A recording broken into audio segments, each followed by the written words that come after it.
ალბათ ოდესმე რაიმე ჩვევის შეცვლა გიცდიათ. ვთქვათ ბავშვის მოსწავლის ან საკუთარი თავისთვის. დღეს სწორედ ქცევის შეცვლის ერთ-ერთ ეფექტურ და რაც მთავარია პოზიტიურ მეთოდზე ვისაუბრებთ. როგორ წავახალისოთ დადებითი ჩვევა და პირიქით შევამციროთ ის, რაც არ გვინდა. ეს კითხვა ყველასთვის ნაცნობია. მასწავლებელი ხართ, მშობელი თუ უბრალოდ საკუთარ თავზე მუშაობთ, ეს ის გამოწვევაა, რომელსაც ყოველდღიურად ვაწყდებით. ამაზე პასუხი გვაქვს და ეს არის მეცნიერულად დასაბუთებული ინსტრუმენტი, რომელიც ნამდვილად მუშაობს. ამ მეთოდს დიფერენციალური გამტკიცება ჰქვია. იდეა მარტივია. ამ დროს სასურველ ქცევას ამჩნევთ, აქებთ, ხოლო არასასურველ ქცევას პირიქით, არ აქცევთ ყურადღებას. შედეგად ის, რასაც ყურადღებას აქცევთ, იზრდება და ის, რასაც აიგნორებთ, ნელ-ნელა ქრება. წარმოიდგინეთ, ეს არის ინსტრუმენტების ყუთი. ამ ყუთში გვაქვს განსაკუთრებული ხელსაწყოები და თითოეული მათგანი სხვადასხვა ამოცანისთვის, ანუ სხვადასხვა სახის ქცევითი პრობლემებისთვის არის განკუთვნილი.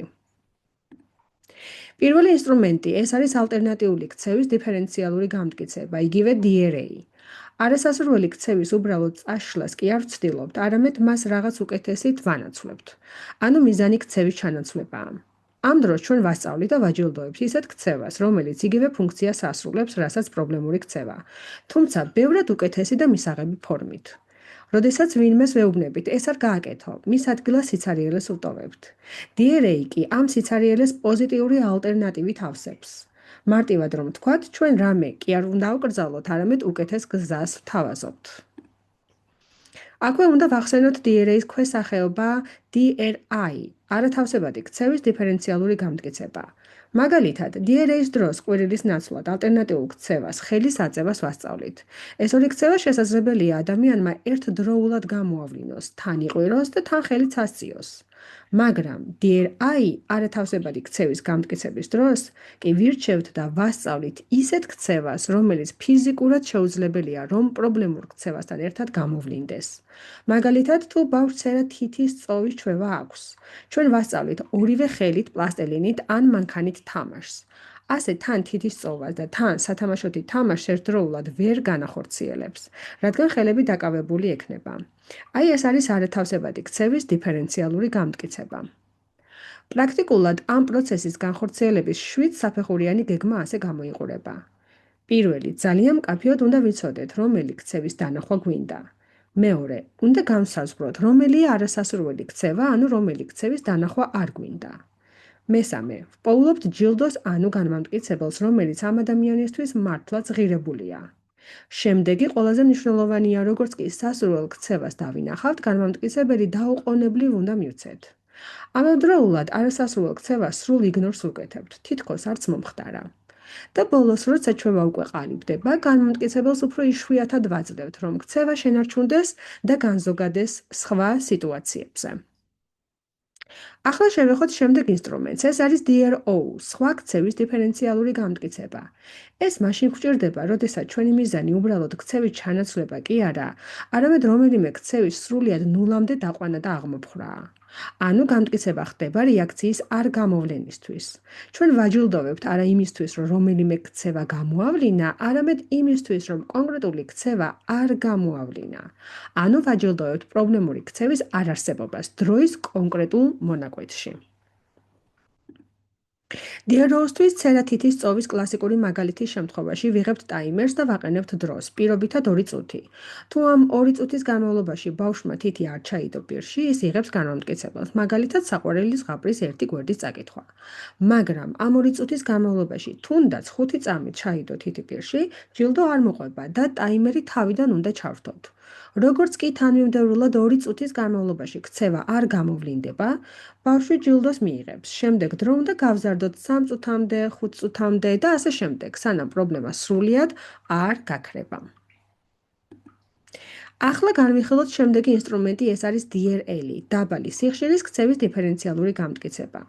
ის გვჭირდება მაშინ, როდესაც ქცევა თავისთავად ცუდი სულაც არ არის. პირიქით, შეიძლება კარგიც იყოს, მაგრამ პრობლემა მის სიხშირეშია. როდესაც ქცევის ცოტა რაოდენობით გამოვლენა მისაღებია, მაგრამ დიდი რაოდენობით გამოვლენა უკვე აღარ. მაგალითად, კლასში არის მოსწავლე, რომელიც იმდენად აქტიურია, რომ ყველა კითხვაზე ხელს იწევს და სხვებს შანსს არ უტოვებს, მასწავლებლებს არ უნდა, რომ ბავშვმა საერთოდ შეწყვიტოს მონაწილეობა და ხელი აღარ აიწიოს. მას უბრალოდ სურს, რომ სიხშირე შეამციროთ.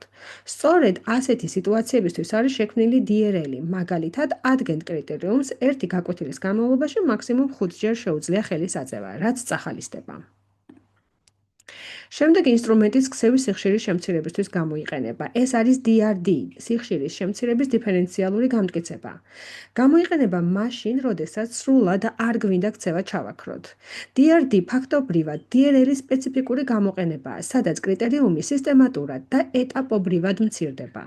ანუ ქცევა დასაშვებია, მაგრამ გვინდა ნაკლები სიხშირით გამოვლინდეს. გამომტკიცებელს ვაძლევთ მაშინ, როდესაც ქცევა ვლინდება, წინასწარ განსაზღვრული კრიტერიუმის ნაკლებჯერ გამოვლენის შემთხვევაში. მაგალითად, ვადგენთ კრიტერიუმს 10 ჯერ ნაკლები ხელის აწევა 30 წუთის განმავლობაში. თუ ბავშვი ხელს 10-ზე ნაკლები რაოდენობით აიწევს, მიიღებს გამომტკიცებელს, მაგალითად, ბონუს დასვენების წუთებს. შემდეგ ეტაპზე მცირდება რაოდენობა, მაგალითად 7-მდე, შემდეგ 5-მდე და ასე თანდათან. DRL-ის დროს მიზანი ქცევის სიხშირის შემცირებაა. კრიტერიუმი შეიძლება ფიქსირებული იყოს. DRD-ის დროს მიზანი ქცევის თანდათან შემცირებაა. კრიტერიუმი ეტაპობრივად მცირდება. შემდეგი ინსტრუმენტი არის DRH, მაღალი სიხშირის ქცევის დიფერენციალური გამტკიცება. გამოიყენება მაშინ, როდესაც გვინდა ქცევის სიხშირის გაზრდა. გამტკიცება ხდება მაშინ, როდესაც ქცევა ვლინდება წინასწარ განსაზღვრულზე მეტჯერ. მაგალითად, ბავშვი იშვიათად მიმართავს თანატოლებს თამაშისთვის. მიზანი სოციალური ინიციატივის გაზრდაა. ვაწესებთ კრიტერიუმს, მაგალითად, 2-ჯერ ან მეტჯერ თუ მიმართავს თანატოლს თამაშის პერიოდში, ის მიიღებს განმომტკიცებელს. მოდი შევაჯამოთ, როდის რომელი ინსტრუმენტი გამოვიყენოთ.